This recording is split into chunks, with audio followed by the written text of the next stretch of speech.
Nous demandons donc à l'État de diligenter un audit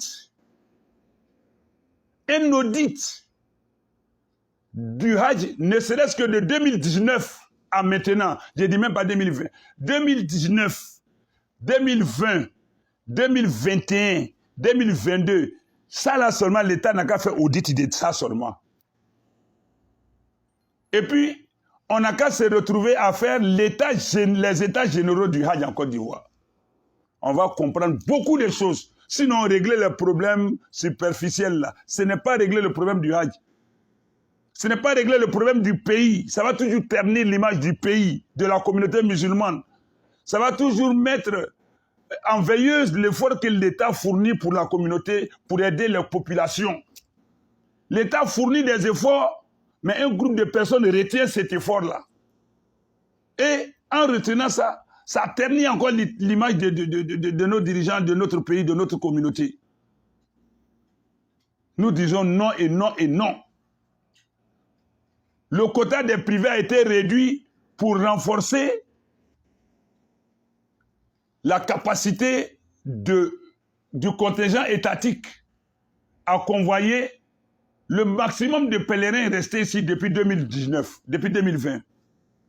Mais comment on peut expliquer qu'à l'heure où nous parlons, même si on dit que c'est 178 pèlerins qui sont restés, comment ceux-là ont pu rester? Mais ce qui me fait mal ici, ce qui me surprend ici, vous allez comprendre quand je dis qu'il y a problème entre la direction générale des cultes et le commissariat du Hajj. Vous allez comprendre ça. Quand c'est arrivé, le directeur général des cultes, dans son intervention, a dit quoi? Il a dit quoi? Il dit que c'est le commissariat qui a recruté des gens en plus. C'est le commissariat qui a recruté des gens en trop. Et cela n'était pas pris en compte dans le quota. Directeur général de culte d'un pays qui est censé super. C'est là où vous allez comprendre que déjà il n'a pas la force. La force est là. Sinon, si c'est lui qui commande, le commissariat du Hajj peut-il prendre à l'insu de son patron qui est DGC, Direction générale des cultes, peut recruter des pèlerins? C'est parce qu'ils se sont sentis patrons. Ils sont libres de toute action. Sinon, si tout devait passer, recrutement, enregistrement, traitement, livraison, voyage, tout était sous la direction de la Direction générale des cultes. Est-ce que le commissariat peut inscrire quelqu'un au point qu'à l'échec, la Direction générale des cultes maintenant vient dire que c'est pas moi, c'est le commissariat qui a inscrit au-delà du quota qui nous a été attribué. Vous avez fait quoi du quota que vous avez pris à les privés? Le hic, au lieu de vous incriminer, de vous jeter la pierre les uns les autres, c'est vous tous qui êtes mélangés, qui êtes coupables. L'État de Côte d'Ivoire s'est assis pour vous regarder. Il vous a dit, faites le travail. Faites en sorte que ça se passe bien. Le chef de l'État a donné des instructions et il a dégagé tous les moyens. Le ministre de l'Intérieur et de la Sécurité vous a fait confiance. Il dit son directeur général de culte est là. Et aussi, eh bien, vous autres qui êtes ses collaborateurs, on vous fait confiance, convoyez bien. Au point même que nous-mêmes, les privés, on a eu à profiter même de la manne de l'État cette année pour bien encadrer, bien faire voyager nos pèlerins. Si l'État qui a fait ça au privé ne va pas faire partie lui-même, ces gens comment? Donc, au lieu de s'asseoir, c'est le commissariat qui a fait, c'est la direction générale des cultes qui a fait. C'est vous tous qui avez mélangé. Vos problèmes de personnes, d'intérêts personnels, de conflits, d'intérêts, c'est ça qui a créé la situation là. Et puis maintenant, le directeur général des cultes, lui, le président du comité de surveillance, et puis lui, il dit cela, ils ont fait ça. Donc, ils surveillaient quoi? Vous, le comité de surveillance, surveillait quoi? Ils surveillaient quoi? Leur rôle, c'est quoi maintenant? Que le dégât est arrivé. Comme c'est là du Hajj, là, ils vont faire quoi maintenant? Il n'y a aucune communication. Depuis l'échec du Hajj 2020, je l'ai reproché au commissaire, lui-même, moi, à son vice-commissaire. Pendant toutes les réunions avec le commissariat, j'ai dit, vous ne communiquez pas. Vous êtes juge et partie. Vous êtes censé accompagner les privés, les noter, et puis vous faites concurrence avec les privés. Ça peut marcher comment? Ça peut marcher comment? J'ai dit au directeur général des cultes, j'ai dit, vous ne communiquez pas. Quand vous communiquez, c'est toujours contingent étatique. Je vous mets à défi, hein. Je vous mets au défi. Allez-y, regardez, depuis le 2020, Hajj a échoué, là, jusqu'à aujourd'hui. Wallah billahi. Regardez tous les communiqués du directeur général des cultes, ou bien du commissaire. Aucun communiqué ne fait allusion au privé. Comme si eux sont des musulmans du pôle Nord, du Groenland. Comme si c'est passeport gris que nous on prend pour voyager, ce n'est pas passeport de Côte d'Ivoire. Comme quand on arrive ici, ce n'est pas le drapeau de Côte d'Ivoire que nous tous nous soulevons. Pèlerin, c'est pèlerin. Étatique et privé, ça c'est parole des hommes seulement. Sinon, pèlerin, c'est pèlerin. Ivoirien, c'est ivoirien. Musulman, c'est musulman. On va tous à la Mecque. Mais quand ils font communication, d'abord ils en font rarement. Je leur ai reproché ça. Même devant le cheikh Haïma, pour qui j'ai beaucoup de respect. Chez lui à la maison, devant lui, j'ai dit aux représentants du commissariat qui étaient là, le commissaire, son premier vice-commissaire, le responsable des OP, j'ai dit, vous ne communiquez pas. Votre mal là, vous ne communiquez pas, vous faites silence, vous confisquez les informations. Je l'ai dit. Si j'ai dit leur nom là, c'est parce que je sais où j'ai dit. Voilà, c'est menteur qui dit, bon, moi j'ai dit où j'ai dit, devant qui j'ai dit. J'ai dit, vous ne communiquez pas. Ils n'ont jamais communiqué sur la situation des privés.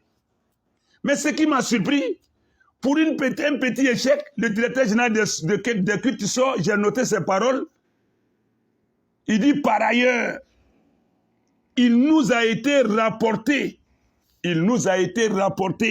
des faits de corruption, d'injustice. Je le dis, le directeur général des cultes, dans toutes ses communications, ainsi que le commissaire du Hajj,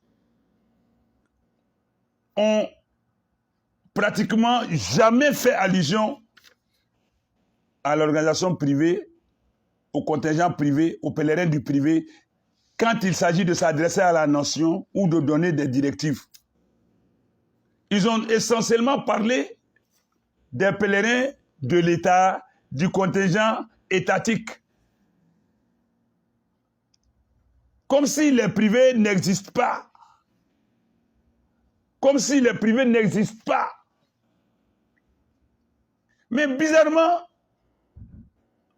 on vient se retrouver là, pour un petit échec, on parle des privés. Maintenant, en mal, j'ai dit, monsieur le directeur général des cultes, je m'inscris en faux. Il y a une gaffe que vous avez commise. Ce n'est pas le commissariat qui a commis l'erreur. C'est la direction générale des cultes, le comité de surveillance et le commissariat du Hajj. Vous allez assumer devant les autorités, devant la communauté musulmane. Ne venez pas jeter la pierre aux privés. Les privés ont fait quoi dedans? Maintenant, je le cite mot pour mot. Il dit, une grande institution d'État qui dit, par ailleurs, il nous a été rapporté des faits de corruption. Qui a corrompu qui? C'est vous qui avez corrompu le privé ou bien c'est le privé qui vous a corrompu? Là, ça c'est grave. Il nous a été rapporté des faits de corruption, d'injustice dans le traitement des passeports. Qui traite les passeports? Qui traite les passeports, monsieur le commissaire et directeur général des cultes? Qui traite? Nous, en tout cas, nous, les privés, là, on prend nos passeports. Vous nous avez dit, mettez passeport, photocopie de carte d'identité, photo d'identité, 4 photos d'identité, fond blanc, couleur et de fond blanc. Carnet jaune de vaccination international, certificat Covid, carnet de santé blanc. Vous nous avez dit, mettez tout ça dans le dossier de chaque pèlerin envoyé.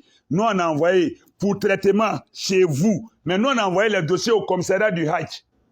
C'est le commissariat du Hajj qui a pris pour amener à la direction générale des cultes. Maintenant, injustice là. Et puis, je dirais, dans le traitement des passeports là, c'est où? Comme vous le dites, c'est où? Qui a fait injustice? Ce n'est pas le privé. Ça, c'est entre vous maintenant. Hein. Quand je dis qu'il y a parlement entre eux là, vous allez comprendre. Son discours, il est là-haut. Le texte est là, je l'ai intégralement. Ça ne s'est pas fait en catimino. C'est le monde entier qui a pris connaissance du discours. Hein, il dit par ailleurs, il nous a été rapporté des faits de corruption. Qui a corrompu qui? D'injustice dans le traitement des passeports. Qui a commis l'injustice dans le traitement des passeports? Parce que qui traite les passeports? Le passeport traîne entre les mains du commissariat du Hajj et de la direction générale des cultes. Donc, de ces deux entités-là, qui a traité? Qui a traité le passeport puis il y a eu injustice? Vous allez nous le dire. Qui a traité en ce moment? Parce que ce n'est pas les privés qui traitent. Nous, on ne traite pas. Nous, on nous a dit, mettez TAS. Et puis même quand ce n'est pas complet, quand nous on sera là, on nous refoule. On refoule les dossiers qui ne sont pas complets. Maintenant, qui a traité? Il y a injustice. Ah, il va falloir le dire. Si ce n'est pas le commissariat, c'est la direction générale des cultes. Mais je pense bien que cette accusation ne va pas être proférée par le directeur général des cultes à l'encontre de la direction générale. C'est une manière de dire que c'est le commissariat qui a traité avec injustice. Donc, quand je dis qu'il y a parlam entre là, voilà, ça sort. Mais où je parle là, on ne parle jamais du privé. Hein. Mais regardez là où ils vont parler du privé maintenant. Il dit, et d'insertion des pèlerins des privés dans le lot du contingent étatique. Allahu Akbar, subhanallah, subhanallah, subhanallah. Et nous, on cherche place. Malgré qu'on nous a retiré des places, nous, on a demandé de nous donner un peu pour qu'on essaie de rehausser notre petit effectif. Et c'est nous, on va prendre nos pèlerins pour aller mettre dans le contingent étatique. Insertion. D'accord, supposons qu'on insère. C'est nous, on prend, on se va taper ordinateur pour mettre dedans. Qui insère? Nous, si nous, on veut insérer là, on n'a qu'à insérer. Mais nous, on va les insérer comme... J'ai dit, je demande au président de la République de diligenter une enquête véritable. Vous allez regarder tous les... Cette année, il n'y a que 10 organisateurs privés en Côte d'Ivoire. Les 10 organisateurs privés là, il y a un qui fait VIP qui est la Sotra. La Sotra fait le Hajj VIP. Nous, les autres 9 là, on fait Hajj standard. C'est ce qu'on nous appelle Hajj standard. Moi, mon quota définitif, après qu'on m'ait volé, arraché mes pèlerins là, mon quota définitif là, c'est 53. Venez, allez-y vérifier à la banque l'argent qu'il y a déposé. Si ce n'est pas l'argent des 53, allez-y, venez vérifier si mes 53 là, c'est moi-même, je suis 53e. Hein. J'ai la preuve d'avoir fait voyager tous mes 52 pèlerins plus moi-même. Toutes les agences ici ont fait venir leurs pèlerins. Ceux qui ne sont pas venus aussi, leur nombre est connu par rapport à leur quota. Le nombre qui est venu et puis le nombre qui est resté. Quand tu fais l'addition, tu verras qu'ils n'ont envoyé aucun pèlerin nulle part. Tous les pèlerins des privés, conformément au quota qui a été attribué à tous les privés là, tous les privés ont leur pèlerin à leur actif. S'ils n'ont pas voyagé avec eux tous, le peu qui est resté n'est allé nulle part. C'est moi qui vous le dis. Selon le quota qu'eux-mêmes nous ont donné. J'ai le quota ici, mais ce n'est pas à portée de main.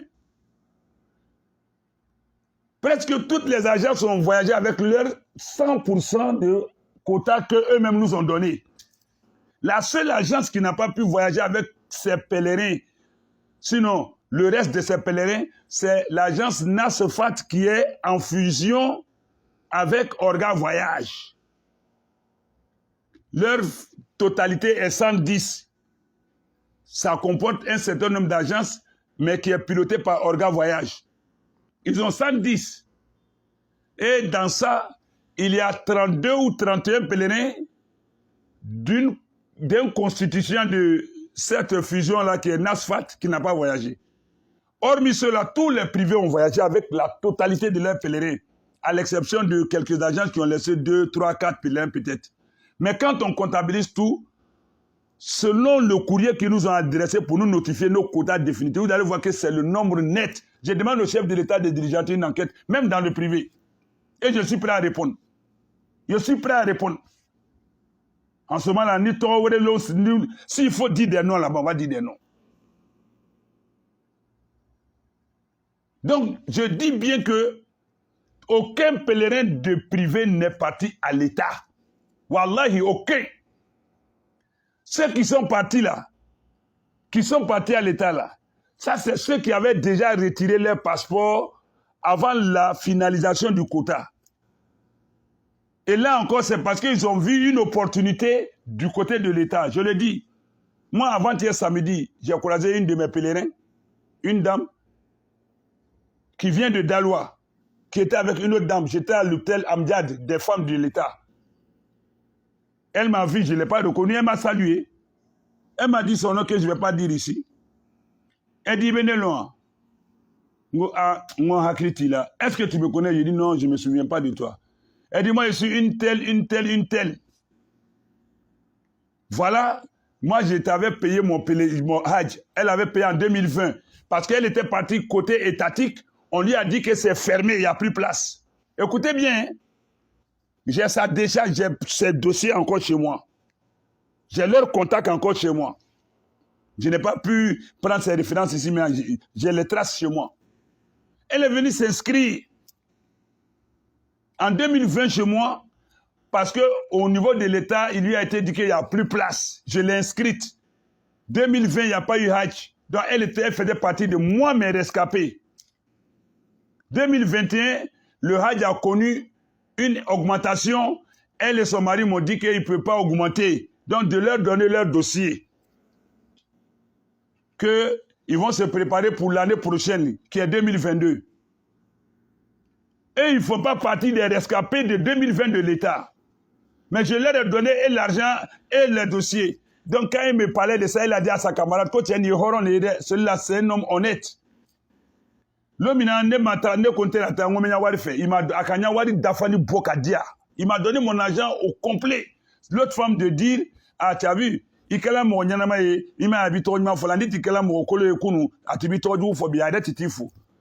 as été bon, aujourd'hui elle parle bien de toi. Si tu avais été mauvais, elle aurait mal parlé de toi, elle ne t'aurait même pas salué aujourd'hui. C'est ce que sa camarade m'a dit. Samedi passé avant-hier, devant l'hôtel des femmes de l'État de Côte d'Ivoire, Amjad. Celle-là, elle fait partie de mes pèlerins. Elle dit, mais combien est-elle là? Elle est arrivée là-bas comment? Elle ne fait pas partie des rescapés. Elle ne fait pas partie des rescapés de l'État. Et les vrais rescapés sont à Abidjan. Elle est arrivée ici comment? Je ne sais pas. On dit, comme le directeur général des cultes a dit dans sa déclaration, qu'il nous revient par ailleurs. Il dit par ailleurs, il nous a été rapporté des faits de corruption et autres. Et que les privés aussi ont fait des insertions de pèlerins dans le lot du contingent étatique. Moi aussi, il me revient que les gens disaient, je n'ai pas vu l'argent, je n'ai pas vu quelqu'un payer.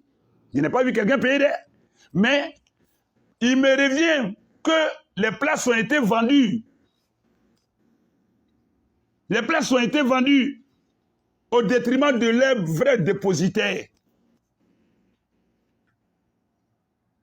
Les vrais propriétaires, les vrais bénéficiaires, les places ont été vendues. Il me revient, hein, de la même manière que lui, il lui revient. Eux, il leur revient. Il a été rapporté. Ils ont reçu l'information que, moi aussi, c'est l'information que je reçois. J'ai commencé à recevoir ça depuis longtemps, mais ça ne me regardait pas. Mais au moins, j'ai moi un cas qui n'est pas parmi les pèlerins de 2020 de l'État, qui était moi-même mon cas de 2020, qui a pris son argent, son dossier.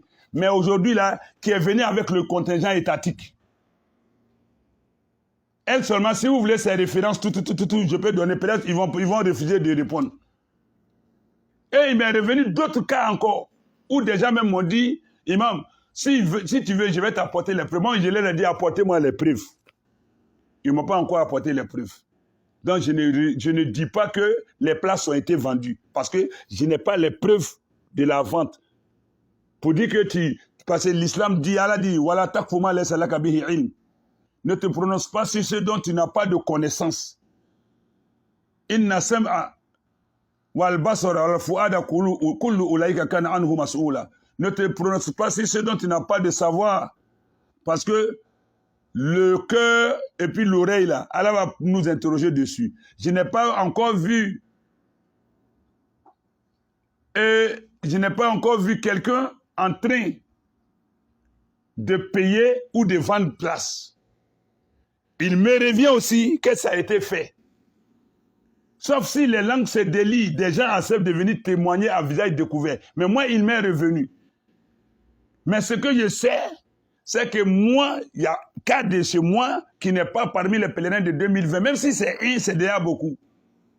Parce que lui, cette dame-là, à sa place, on prenait un vrai pèlerin 2020 de l'État, ça aurait fait du bien à ce pèlerin. Donc ça me porte à croire que ce que les gens disent là, si on fouille, ça va être vrai. Mais moi, je demande à l'État de diligenter une enquête. Un audit. Il faut qu'on fasse les états généraux du Hajj en Côte d'Ivoire pour comprendre les choses. C'est trop facile de faire un point de presse et jeter l'accusation sur les privés. Aucun privé n'a fait d'insertion de pèlerins. Parce que nous, on avait besoin de places. Aucun privé. C'est une de nos sœurs, responsable d'agence de voyage. On travaille ensemble. Auprès de qui 4 pèlerins sont allés retirer leur dossier avec leur argent, qu'eux, ils ont eu la place à l'État. C'est elle-même qui m'a raconté qu'ils ont eu la place, elle n'a qu'à donner l'argent et puis leur dossier. Quand elle a donné, elle m'a dit qu'ils ont voyagé avec l'État. C'est elle qui m'a dit ça. Qu'ils sont allés au commissariat payer. Et qu'ils ont voyagé. À côté de ça, elle maintenant, elle a pris sur elle d'aller à la direction de culte. Ce jour-là, elle m'a trouvé. Elle a trouvé le directeur général des cultes et le commissaire du Hajj qui étaient ensemble. Moi, j'étais là à côté, mais pas proche d'eux. Ce qu'ils disaient, je ne savais pas. C'est après elle est venue me rapporter. Elle allait dire au DG de culte, directeur général de culte, bon, comme vous êtes en train de nous retirer nos pèlerins, ils viennent payer pour partir. Bon, moi, ce que j'ai sur la main, là, ou bien sous la main, prenez-les aussi, pour que moi, je les fasse partir maintenant officiellement. Ils n'ont pas pu lui répondre. C'est après elle est venue me dire ça. Ah, imam, voilà. Mes pèlerins sont à prendre leur dossier et puis leur argent pour partir. Donc moi, si je viens leur dire, bon, comme c'est comme ça, tout ce que j'ai, ils n'ont qu'à les prendre là, ils vont partir avec eux. Ils n'ont pas pu me répondre. C'est ce qu'elle m'a dit. Mais moi-même, je n'ai pas vu quelqu'un vendre billets. Je n'ai pas vu quelqu'un acheter billets. Mais le bruit qui court nous laisse croire qu'il y a anguille sous roche. C'est pourquoi je veux qu'il y ait un état généraux, sinon les états généraux du Hajj en Côte d'Ivoire. Qu'on fasse un audit depuis 2019 jusqu'à maintenant. Et que l'État revoie la copie. On ne peut pas permettre toujours que l'État fasse des sacrifices. On n'envoie pas non seulement la trace, mais que cela devienne encore des troubles, des problèmes à notre État. Non, le président de la République a tout fait cette année pour ne pas qu'un seul pèlerin reste. Et même nous disaient ça aux réunions. Et même nous ont dit ça aux réunions. Parce que nous, on n'était pas devant le président de la République pour entendre ça. C'est eux qui sont venus nous dire que le président ne veut pas voir un seul pèlerin qui reste ici. Donc, il va tout faire pour que tout le monde parte. Ah, c'est vous qui avez dit. Oh. Mais comment d'autres sont restés? Et puis maintenant, entre vous encore, les uns accusent les autres d'avoir continué de prendre alors qu'il n'y avait plus de quotas.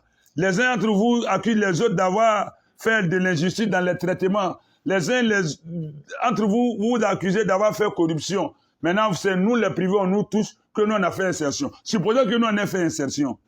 on insère nous-mêmes ou bien on vous donne, vous insérer. Donc si vous a été rapporté que les privés ont fait quoi la même d'insertion des pèlerins de privés dans le lot du contingent étatique. D'accord. Supposons que le privé ait fait insertion de ces pèlerins dans le lot du contingent étatique. On a fait ça ou pas. Il n'y a que 2 endroits où on peut introduire le pèlerin. À la direction des cultes ou bien au commissariat du Hajj. Donc, la direction des cultes veut dire que nous, c'est au commissariat on allait mettre nos pèlerins ou bien c'est auprès d'eux. Parce que l'insertion ne peut se faire que dans ces 2 côtés.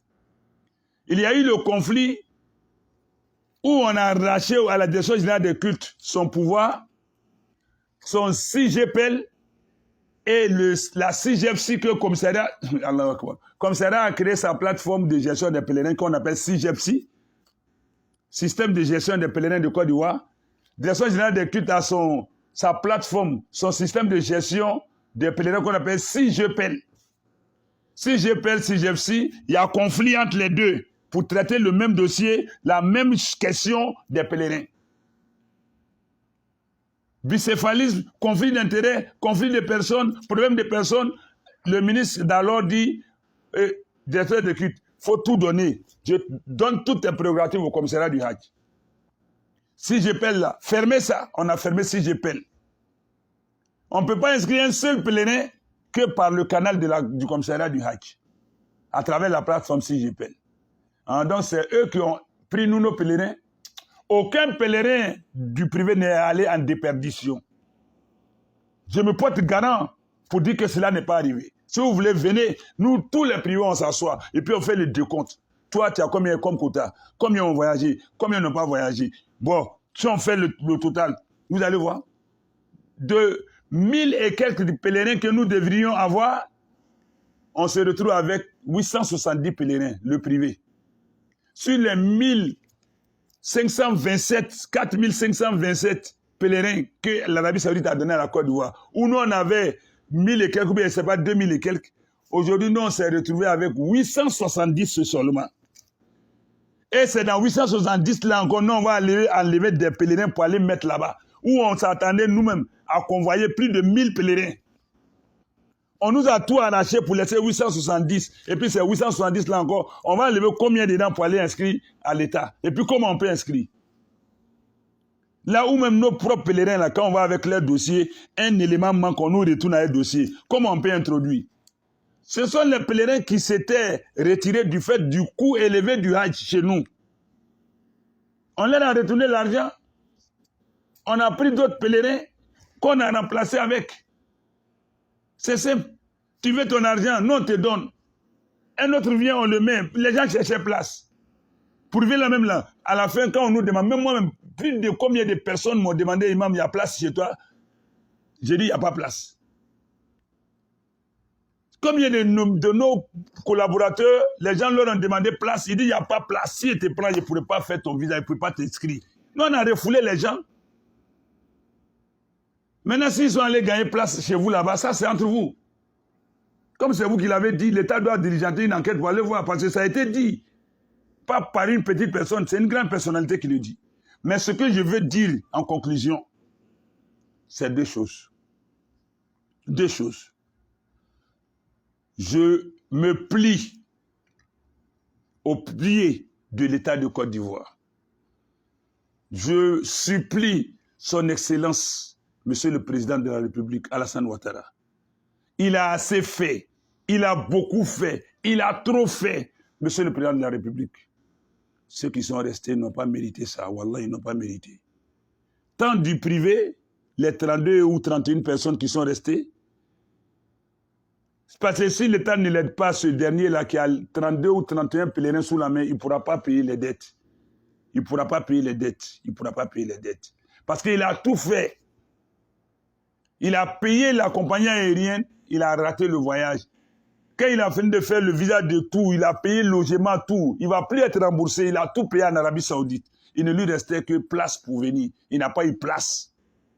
Donc toutes les dépenses faites là sont à son actif, à sa charge. Ça ne va plus lui être remboursé. Oh, les pèlerins doivent voyager. Je demande à l'État de Côte d'Ivoire à son Excellence, Monsieur le Président de la République, Alassane Ouattara, avec un regard paternel, de générosité, de charisme, qu'ils viennent en aide à ces pèlerins qui sont restés. Et qu'ils mettent en place une bonne organisation pour ne pas que les bourreaux viennent encore annuler, anéantir ces efforts. Monsieur le Président de la République, je vous demande, au nom d'Allah, au nom de votre paternalisme, de votre charisme, de votre sens de charité, de votre générosité, on peut faire facilement l'inventaire des pèlerins qui n'ont pas voyagé, ainsi que ceux qui sont du côté du privé, que vous puissiez les aider à accomplir le voyage de leurs rêves. Monsieur le Président de la République, aidez-les, aidez-les, Allah vous sera reconnaissant. Allah va vous élever davantage. Aidez ceux-là. Vous avez déjà tout fait, mais c'est par la faute des méchants que le mal est arrivé. C'est par la faute des méchants que les gens veulent ternir l'image de notre pays. Par la faute des méchants, les gens ne vont pas sentir l'aide que vous avez apportée, alors que vous en avez apporté plus qu'il ne fallait. Mais nous, on le sait. On va le dévoiler. On va le révéler. Personne ne vous en voudra. Personne ne vous en voudra. Personne ne pourra exprimer un sentiment d'ingratitude vis-à-vis de l'État de Côte d'Ivoire dans le Hajj de 2022. Donc, monsieur, vraiment, monsieur le Président de la République, son Excellence, monsieur Alassane Ouattara, aidez les pèlerins sinistrés, tant du côté étatique que du côté privé, à effectuer le Hajj l'année prochaine, Inch'Allah, qu'Allah nous donne longue vie et bonne santé. Ça, c'est ma première doléance. Ma seconde doléance, monsieur le Président de la République, pour une bonne organisation du Hajj en Côte d'Ivoire, pour une meilleure organisation du Hajj en Côte d'Ivoire, faites retourner l'autorité à qui de droit. Retournez à la direction générale des cultes l'autorité du Hajj. Que ce soit la même équipe qui soit là, moi, ce n'est pas la personne qui m'importe. C'est l'institution qui m'importe. C'est elle qui incarne l'autorité d'État. C'est elle qui représente l'État dans le Hajj. C'est elle qui doit contracter tout avec les avionneurs, les logements. C'est elle qui doit tout faire. Tout faire, tout faire. Quand il s'agira maintenant de l'exécution, de l'opérationnel, le commissaire et ses collaborateurs viennent sur le terrain pour agir. C'est comme ça le Hajj. Mais quand il y a plusieurs concepteurs, plusieurs décideurs, il n'y a pas un seul coupable. Voilà, aujourd'hui, ils se jettent la responsabilité les uns sur les autres. Direction générale des cultes, à mots voilés ou même clairs, accuse le commissariat du Hajj. Le commissariat du Hajj ne se reconnaît pas dans ça, même s'il est fautif. Et même s'il est fautif. Comité de surveillance, là, enlevez ça. Ou bien on fait un comité, je dirais, polyvalent, où il y a tous les ministères techniques, les représentants. C'est comme ça, ça se faisait avant. Ministère des Transports a son représentant, ministère de la Santé, ministère des Affaires étrangères, même la police avec son représentant dedans, le ministère de l'économie et des finances, tous les ministères aériens, tout cela était dedans. Donc ça faisait vraiment un bon travail de technicien. Ministère du Tourisme, tout cela était dedans. Avec les réservations dans les billets auprès de compagnies, comment dirais-je, les réservations d'hôtels, l'accompagnement, c'était bien. C'est parce qu'il y a eu l'échec du 2006 bis que les choses ont changé. Et puis, on dit l'État accompagne rétrocession, on ne voit même pas de rétrocession. 15 ans. Ils veulent toujours profiter de l'État pour s'enrichir. Sucer le sang de l'État, manger sa chair, broyer ses os. Parce que sans ça, d'autres ne pourront jamais voir la Mecque. Ils ont quelle connaissance? Et qui le connaissent sur le terrain pour envoyer l'argent pour dire faut me parler. C'est sur l'État il s'appuie pour exercer une autorité quelconque, pour s'aimer la zizanie. Donc l'État n'a qu'à nettoyer le milieu. Je sais de quoi je parle. Je suis du milieu plus de 20 ans. Ils me connaissent, on se connaît. Hajj, c'est comme poulet. On a tué poulet devant toi ou on n'a pas tué devant toi ou on connaît ses différents membres, ses parties. Si une aile manque, tu connais. Il n'y a que des ailes, droite, gauche, 2 cuisses, 2 pattes, un dos, une courte. C'est-à-dire poulet là. Il n'y a rien de caché dedans. On ne peut pas cacher viande dans poulet puis on ne va pas savoir. Hajj là est comme ça. Non, depuis 2020, contingent est combien? Contingent étatique est combien? Depuis 2020, vous n'avez pas fait des réunions techniques pour préparer qui va pas. Et puis je vais relever quelque chose avant de parler de mon deuxième point. Les médecins qui sont en Hajj là, faites attention. Parce que le Hajj est en train de devenir plus médical que spirituel et religieux. On se sert des médecins pour éliminer de bonnes personnes. On parle de maladies chroniques. Qui est en bonne santé dans le pays là même? Dans ce monde là même, qui est en bonne santé? On parle de maladies chroniques, on élimine des gens pour une petite tension qui est montée ou bien un petit diabète. On élimine les gens. Certificat d'aptitude au Hajj. On ne dit pas que ce n'est pas bon, hein, mais il y a trop d'excès. Il y a trop d'excès. On peut moderniser une activité, améliorer, mais avec modération. Vous faites dépenser 60 millions, 60 000 à un pèlerin, examen de sang, radiographie, vaccin. Il finit de faire tout ça. Au résultat, on dit qu'il est inapte. Et alors, vous empêchez quelqu'un d'aller au Hajj. C'est l'analyse médicale qui peut faire entrer l'homme au paradis ou bien en enfer. Il est inapte à aller au Hajj. Inapte à aller à Allah, adorer Allah. Toi qui mets inapte là, sur quoi tu te fondes? Vous venez pour... Il y a une équipe médicale qui vient là, c'est pour faire quoi? C'est pas pour soigner les malades. Si tout le monde est apte là, normalement l'équipe médicale ne doit plus venir. Il va venir soigner qui? Normalement, si la commission médicale a fait son travail, tous ceux qui sont aptes là, on ne doit même pas les faire accompagner par un médecin. Le médecin ne doit pas venir au Hajj.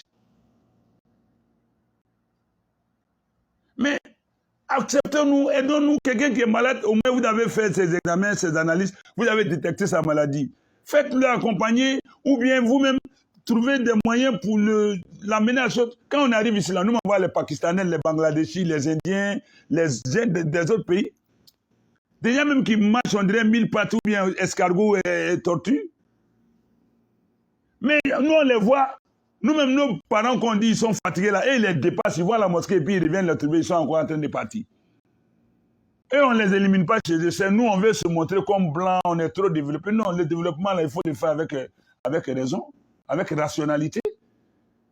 Souvent, quand on veut éliminer des gens, quand ils ont du mal, comme le dégraissage, ceux qui ont déjà fait Hajj, ils ne vont pas partir une fois. Après, on vient dire encore, ceux qui ont fait quoi là même? Puisqu'on vient dire ceux qui ont des maladies chroniques, et maintenant, c'est les médecins qu'on met en contribution. Alors qu'il y a d'autres. Vraiment, que les médecins, ne vous laissez pas entraîner dans la cupidité, c'est-à-dire vous allez avoir péché. Ne soyez pas complices. Vous êtes venus soigner, vous n'êtes pas venus éliminer. Vous laissez quelqu'un, consultation médicale, il dépense. Et puis on dit, bon, viens prendre le résultat dans 48 heures, dans 24 heures, il vient, on dit, tu es inapte. Et l'argent qu'il a dépensé. Vous êtes venus pour éliminer les gens. Toi-même qui dis il est inapte là, toi-même tu es apte même. Tu ne connais même pas Fatia. Tu ne connais même pas bien Taya. Tu ne connais même pas les piliers du Hajj, les obligations, les actes annulatifs du Hajj. Tu ne connais même pas. Toi, tu élimines quelqu'un qui veut partir faire Hajj. On vous manipule. Ça, c'était la petite parenthèse. À toi, qu'on fait. Mais ce que je demandais humblement, avec déférence à son excellence, Monsieur le Président de la République, Alassane Ouattara, le père de la nation, même si il n'est pas le tout premier père aujourd'hui, il est le père. de bien vouloir aider nos parents. Ne serait-ce qu'un message d'apaisement. Dans une occasion, un discours, un conseil des ministres, une occasion comme ça, faire une petite allusion à ces pèlerins sinistrés. Pour les rassurer, Monsieur le Président de la République, vous aurez fait grand. Vous aurez fait beaucoup pour eux. Ça va les soulager, ça va les détendre. Les rassurer qu'ils vont partir. Que ce soit par votre voix honorable ou par la voix d'un de vos représentants ou d'une voix quelconque, mais qu'ils soient rassurés qu'ils vont partir. Monsieur le Président de la République, je vous le demande au nom d'Allah, au nom de l'islam, au nom de votre charisme, de votre générosité, de votre paternité, de votre paternalisme. Aidez les pèlerins de l'État qui n'ont pas pu partir à partir. Ne les laissez pas entre les mains des bourreaux. Ainsi que les pèlerins du privé qui sont restés. S'ils ne vont pas, ces privés-là vont avoir des problèmes. Or, ils ont rempli toutes les conditions possibles pour pouvoir faire partie de ces gens. Mais les choses ont voulu se sont passées autrement. La seconde chose, Monsieur le Président de la République, mettez tout en œuvre. Ça, c'est ma petite contribution pour que le Hajj réussisse en Côte d'Ivoire. Faites les états généraux du Hajj. L'audit du Hajj de 2019 à 2022. Mais retournez les choses à l'autorité des droits qui est la Direction générale des cultes. Comme cela, du Hajj n'a rien à voir dans les programmations, dans l'organisation, dans les décisions du Hajj en Côte d'Ivoire. Elle prend pas, le commissariat, il ne prend pas aux réunions aux côtés de la Direction générale des cultes, assiste pour s'imprégner des choses, des orientations, des directives, des consignes, afin de bien les pratiquer en Arabie Saoudite, les mettre en pratique. Voilà comment un commissariat agit. La Direction générale des cultes s'occupe du décisionnel et le commissariat du Hajj s'occupe de l'opérationnel sur le terrain en Arabie Saoudite. Voilà comment ça se fait. Déjà en Côte d'Ivoire, le commissariat du Hajj se charge de la formation des pèlerins, organiser les cours, c'est-à-dire tout ce qui est exécution pratique. Ils forment les pèlerins et puis, maintenant quand les pèlerins doivent venir, ils affectent les encadreurs sur les vols selon leur programmation. C'est eux qui recrutent les encadreurs, parce que ça c'est technique. Ils recrutent les encadreurs, ils donnent les rôles d'encadrement à qui ils veulent, président, secrétaire, chef de quoi, ils leur donnent. Ils affectent les encadreurs sur le vol, ils sont sur le vol pour encadrer les pèlerins. Arrivés en Terre Sainte, ils les encadrent à accomplir le Hajj, à les loger, à les transporter, à les soigner, à les sécuriser, à les. Voilà le commissariat du Hajj. Mais ce n'est pas le commissariat du Hajj, je suis désolé, qui doit gérer le reçu d'inscription des pèlerins, qui doit inscrire les pèlerins, qui doit gérer le système d'inscription des pèlerins. Non, je dis c'est faux. C'est une manière d'embrigader tout, de prendre tout, de tirer tout au contrôle de l'État. Et donc, la direction générale des cultes devient un simple spectateur, un simple accompagnateur, sans pouvoir, sans autorité. Et aujourd'hui, ce que je sais, j'ai des courriers, c'est le commissariat qui commande le directeur des cultes. Si ils n'ont pas validé quelque chose, le directeur des cultes ne peut pas valider. Wallahi billahi talahi. Alors, la semaine même où je devais venir, je me suis retrouvé avec le directeur des cultes face à une situation. Oui, il a dit, je ne peux pas, tant que le commissaire de Hajj n'a pas fait ci, n'a pas fait ça. Oui, j'étais là. Je ne sais pas cacher les choses. Je n'ai pas tout dit aujourd'hui. Prenons en compassion les pèlerins qui sont restés. Séchez vos larmes. Mettez la main sur le cœur. C'est Allah qui l'a voulu. N'insultez pas les imams. Présentez vos excuses aux imams. Demandez pardon à Allah pour avoir insulté l'islam. Honte à l'islam, honte aux musulmans, honte à la communauté. Ce n'est pas des propos qu'il faut tenir. Remettez-vous en Allah, Allah va vous soutenir, Allah va vous aider. Nous sommes avec vous de cœur, nous sommes de cœur avec vous. Et le chef de l'État vous observe, vous écoute. C'est notre Père à nous tous. Il veille, il veille, il veille. Allah veille sur nous tous. Et je suis sûr et certain qu'il va donner un écho favorable à notre appel. Oui. C'est le contraire qui va m'étonner, que le chef de l'État ne donnera pas suite à notre appel. C'est le contraire qui va m'étonner. Sinon, je suis sûr et persuadé convaincu qu'il va le faire. Les pèlerins iront, Inch'Allah Ta'ala, tant du côté étatique que privé. Je suis sûr et certain que le chef de l'État va réagir. Oui, le gouvernement va réagir positivement. Mais à côté de ça, il faut nettoyer le milieu. Il faut refonder la chose. Il faut balayer ce comité de surveillance qui entrave la bonne marche de la direction générale des cultes. Il faut ramener à sa place normale le commissariat du Hajj. Sa place n'est pas au décisionnel, mais à l'opérationnel. Laissez la direction générale des cultes avec ses fonctionnaires, ses administrateurs, ses techniciens gérer les choses. Tout se passait bien quand c'était le cas. Mais pour une volonté de magouille, de faire tout en catimini, on veut tout retirer là-bas. Je dis non, que l'État prenne ses responsabilités. Si nous ne voulons pas voir encore la chose se rééditer. Sur ce, je dis qu'Allah apaise les cœurs, qu'Allah pardonne à tous ceux qui ont perdu la vie à l'occasion de cette situation. Tous ceux qui sont déprimés, qui ont piqué une crise quelconque, qui ont un malaise quelconque, qui ont une maladie quelconque, qu'Allah leur donne la santé, qu'Allah les réconforte, qu'Allah les soulage, qu'Allah apaise le cœur des familles qui se sont senties spoliées,